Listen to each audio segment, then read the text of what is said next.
It's Bree, and I have a story for you.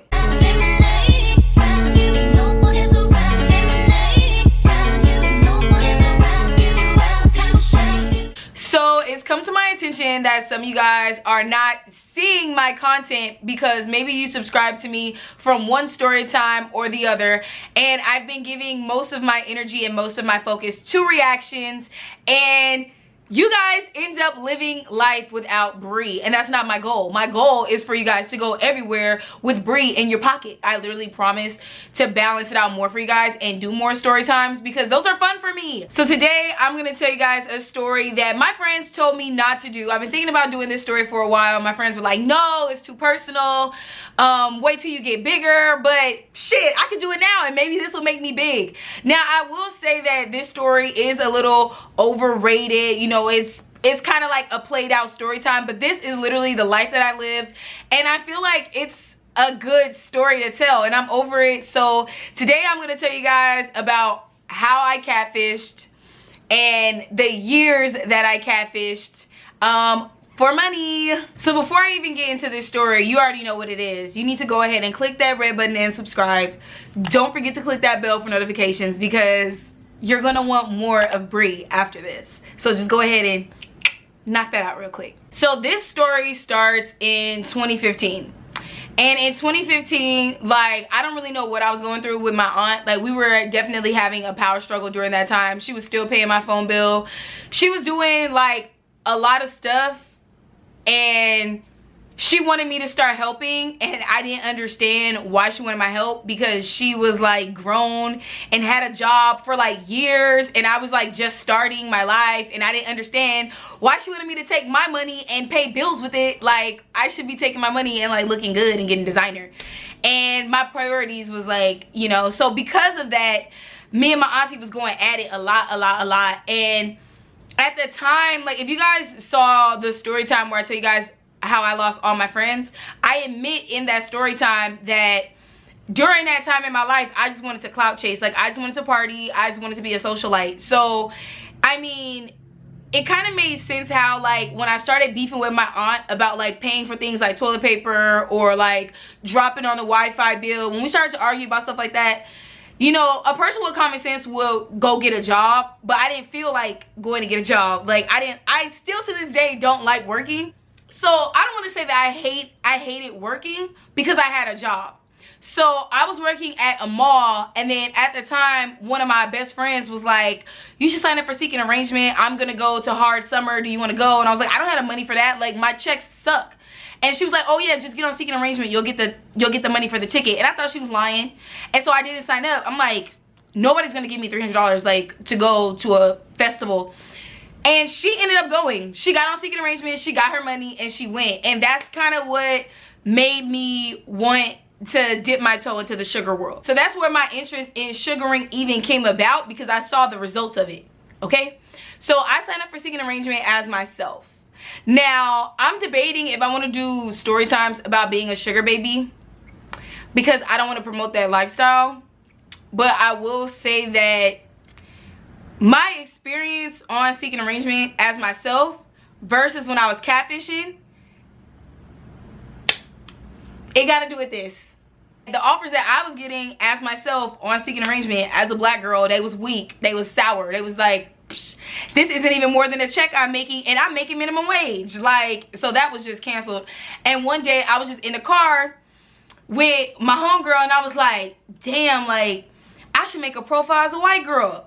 Like, I know they won't disrespect me then if I made a profile as a white girl. And me being a crazy ass, she got out I distinctly remember this day. I said that, she got out of the car, and it was like a legitimate light bulb went off in my head, and I was like, no, like, you really should do that. And so I went home that night and I made an account, not as me, and when I woke up the next day, my profile was approved. Now, y'all gotta remember, this was 2015. This was 2015. This was like before all these girls started doing Twitter threads on how to catfish. Like, before it started to get oversaturated, it was such a good way to make money. Like, it was so bomb. And I'm gonna tell you why it was so bomb, because I have a gift for gab. I'm a really good writer. So I knew how to connect with these guys verbally, like through text. I knew how to connect with them. I knew how to make them feel like I was real. I found the perfect girl. Okay, this was my first catfish page where I made the most money off this bitch. It was like I was so addicted to being this girl, like, because let me just get it. So I found the perfect girl. Okay, she was a model. She also posted like thirst traps, and she posted like regular pictures, like just regular pictures of like her going on a hike. So she had like the perfect balance I needed to catfish, because she had like thirst traps with her face cut out. She had thirst traps in the mirror. She had professional photo shoots. She had like hiking, you know, like pictures hiking, pictures working out, or at a restaurant. So she had casual, like, hey, thinking of you pictures. So it was easy to build a personality around this girl, and that's why I made so much money catfishing, because I built like an entire human being. That's because I'm sick, but it just made sense for me to do that. So I took this girl and I chose different pictures of her doing different things. I never used model pictures on Seeking Arrangement, even of the girls that I catfish as, because I just feel like that's too fake. Like, if you're gonna go on Seeking Arrangement, you don't want people to know that you're a model or that you're an influencer or this or that. You want to seem like regular girl next door. So I never use like any, you know, high quality bomb pictures that could be like reverse Google search. I mean, all pictures can be reverse Google search, but I at least wanted these old men to feel like at ease, like it wasn't just an off bat finesse. Now, within the first day of my profile being approved on Seeking Arrangement, I had like 36 messages, which is how I know that if you're or darker, you're not really gonna succeed on Seeking Arrangement. Like, facts, because the first day I had like 30 something messages, and then by the second day I had like 81. And so it was just a matter of me like going through the messages and going, okay, who can I finesse? Who, you know what I'm saying? Because it was so easy. Like, as I started to get into my catfishing career, I had like catfish profiles in like multiple different locations. Like, I had one girl in the South, one girl in Ohio, you know what I'm saying? But my main primary money maker, she was in LA. She was from Colorado. She moved here. Like, she had a life that made sense. So, I mean, it was just a matter of finding my prey.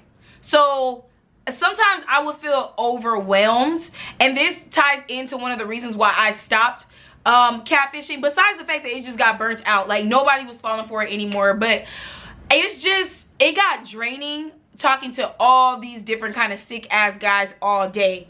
Like, for real, like, they treated me with more respect because I was like a white girl behind the screen, but they were still saying like crazy stuff. Like, they was still like, it just felt like, even though I wasn't this girl, I felt like, oh my God, like, no respect for me. Like, they would offer me huge, like $10,000. They would offer me $10,000 to come over their house and obviously hook up with them. They had the coin, they had the money, but they just wanted you to do weird, like, self-degrading stuff. It seemed like as a black girl or as a white girl, none of those guys really wanted like a real mutually beneficial relationship. None of them really wanted that. They were like either crazy or lonely. So one of the first prey that I caught was like, oh, he was so good. He was like this older white guy. He lived on a ranch. He was an older white guy who like was a cowboy. He lived on a ranch, and you could just tell that the catfish girl that I chose was his type. And I could tell that he was really into the fact that she had big titties. And so he was so easy to please. He was so easy to please. $200 in the PayPal, like, whenever I asked. But here's the catch. The catch is, as soon as he sent money, he didn't want a phone call. He didn't want like a video chat. He didn't want nothing wild like that. He just wanted like constant, like texting him would have literally been my job. And he didn't even ask me if I was gonna go see him in real life. Like, it was none of that. It was just like, he cut me off because I was spending the money. Like, between him and 3 other guys, I had like thousands of dollars within like a week's time. So I lost a lot of sugar daddies because when I got to $1,000, I would go spend that shit. And then, you know, I would be like, okay, I'm gonna go re-up. But I was losing them because they would send you the money, but then they wanted you to talk to them all day, all day, all day. And some of you may be watching this and thinking, oh my God, well, that's not a big deal. Like, all you have to do is literally text them all day. But if you didn't text them back, even on the site, it would be like on the site, I'm trying to meet a new guy, I'm talking to a new guy. He sends me a message, and then it's containing his phone number. I'm like, okay, I'm gonna text you. And then 3 minutes later, he's sending me another message with a question mark. It's like, I just said I was gonna text you. So that's the catch. He was my first sugar daddy. He sent me about, I made at least $1,200 off of him within the span of 2 months. That was my first sugar daddy. My second sugar daddy, who I was kind of like playing in both simultaneously, he was in South Africa. And you know, he didn't want a phone call. He didn't want anything either. He just like wanted constant communication and nudes. That's all he wanted. So with him, I kind of had to step my photo gathering up and like go on Tumblr and get nudes and find girls whose body types kind of matched. It really didn't bother me. And it didn't really seem weird to me, like the time that I would spend on Tumblr looking at random girls naked, like, okay, I can send this one. Okay, this one works. Okay, whoop whoop. Like, so these were my first starter two. And then he would send me like between $200 and $350. And dude, like, these are such small amounts of money. Like, they're not worth the energy. But I wasn't working for it, and I was playing so many different guys at one time that like 300, 300, 500. Like, I would play like 2 different dudes to get 300 or 350. Then I would get this one dude to send me like a rack, or to send me 500 to 1,000. And then, you know, down so I could eat throughout the week, I would have guys send me like 75, 100. But all of that stuff was like really adding up, and I was getting so addicted to it. Like, I was getting so addicted to it. I had bought a car. I had officially like released myself from my auntie's cell phone bill, because I feel like AT&T was just ruining my relationship at home, because I was always going over, you know, the gig plan. Shout out to T-Mobile, unlimited call, text, and data. You feel me? No, but I got off my auntie's cellular plan, got my own phone. I was not struggling. Like, I had a car, I had my own phone, and I was going out and I was doing what I wanted to do. I was doing the thing, you know. I was like serving looks. Every time I went out, I had a new outfit. I was buying drinks for everybody. I was really like, I was that girl for a bit. But this is where it started to get a little burnt. I feel like, okay, no. So it started to get burnt when I came across this one older guy in New York City, because I started to branch out. I had started to burn out all the guys in California, and then I knew I wasn't going to meet them. So when I was looking for prey, it was prey that was kind of like far away. Like, I never replied to guys that was in LA, because they were going to expect to see me. Why would they send me money? It started to go bad when I met this old guy, and you know, he was dressed like the 1%. He was dressed like the Monopoly man. Like, he had like a striped suit. He was like a tiny little white guy with like slicked back white hair, and you know, he seemed like he was just like a businessman. So he started talking to me. I know that he liked the look, the tacky fake lip fillers, the huge boobs. I know he liked that. And you know, he was sick. What he wanted to do was fly her to New York. And I was like, okay, well, you're not gonna fly me to New York. I have bills to pay here. I have roommates. Like, I can't just leave them without money. That was my go-to thing. So I would tell them, you gotta send me a certain amount of money so I could leave it with my roommates, and I'll go be with you for however long. I don't care. You know what I'm saying? So that was my gig. And I told him, I was like, I'm gonna need $500 to leave at home, or I can't come see you. And he was like not trying to give me the money. He was not, I mean, he was calling me on the phone. I had to, okay, so I had like a text-free number. He was blowing that number up so much, I had to give him my real number, because I felt like even though he was crazy and he was perverted, I was going to get that money. So I would be on the phone with him for like 20 minutes talking about, oh yeah, like, I'd be so willing. Like, if anybody walked past the door, they would be like, what does she do? What is she doing? He was into some things. He was into some things. So when he sent me that money, block, erase, delete. As soon as I finessed that transaction, it was like nobody was falling for the gig. Nobody. I mean, nobody. No conversation I had went beyond, like, because you got to understand, I was finessing so many guys that did not want a phone call. They did not want to FaceTime. They didn't want any of that. And I started to just only come across guys that wanted phone calls, that wanted FaceTimes. You know what I'm saying? And then next thing I know, I end up on the phone with somebody listening to him talk about his divorce and his kids and why he needs a fucking mistress or a sugar baby or whatever. I mean, I talked to a lot of different guys. It would be like 5 guys. I talked to them on the phone for like over an hour. They are opening up to me. I'm thinking of some fake storyline to make it seem like I'm opening up with them. And then we get off the phone, or I wake up the next day and like, I don't think this is gonna work. And it was always like that. It was always like some, like, just stupid like that. Like, oh, I don't really think this may be it for me. I don't know if I made the right decision. I don't really know if this is the lifestyle I want. Like, but you talked to me for a whole hour before you figured that out. Nobody was fucking with my catfish so hard that I thought that there was like a secret form where like guys were like, don't respond to this girl, she's fake. Like, I literally thought that they were on to me, you guys. And you know why I thought there was a secret form? Because I was so deep in sugaring that I started to follow like elite sugar babies on their private accounts. I mean, I was in that world. Like, I was following them on Tumblr. I even created my own secret sugar baby account. And nobody knew, like, that I was getting the money as a catfish. And I feel like that would have kind of broke the rules because I was reaping the benefits, but, like, not doing what they were doing. You know what I'm saying? And I did this for years.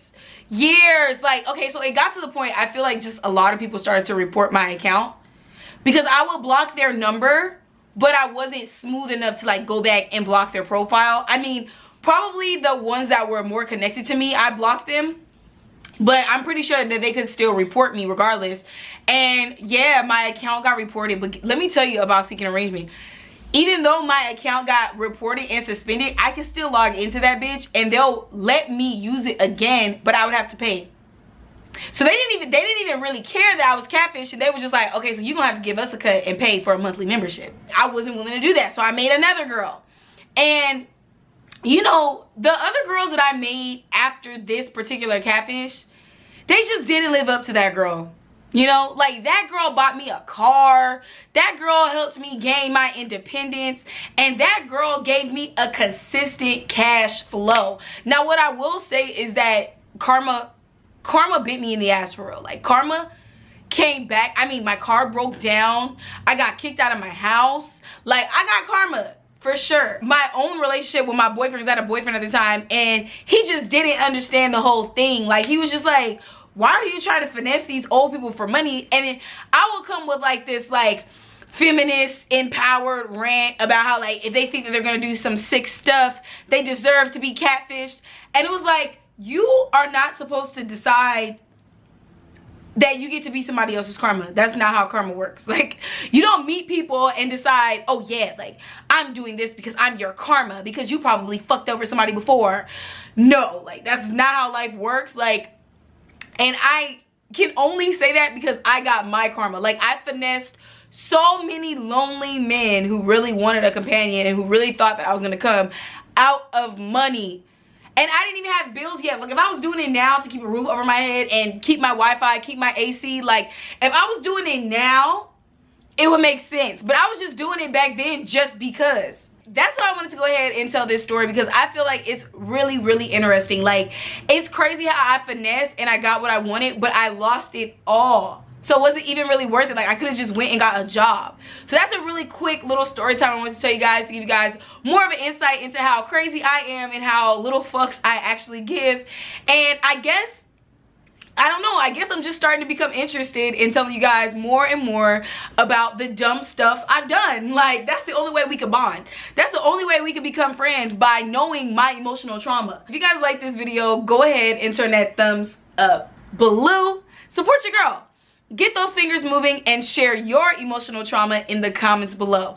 Let me know if you guys were thinking about catfishing. Hopefully not, because it's just, it's done. The time has passed, y'all. Let it go. If you guys want to see more story times from me, they don't have to be particularly sugar baby related, but give me story time ideas in the comments below. And if I've done something crazy or if I have a story for that subject, you know I'm gonna go ahead and give it to you. Also, one more thing before I go. If you guys like this wig, because I am giving you guys a new look, stay tuned because I will be uploading my first wig haul, bitch. We on this journey together, you guys. So if you are interested, stay tuned. Click that subscribe if you haven't already. I'm getting ready to glow up on this channel, and I want to be able to start adding more and more new aspects.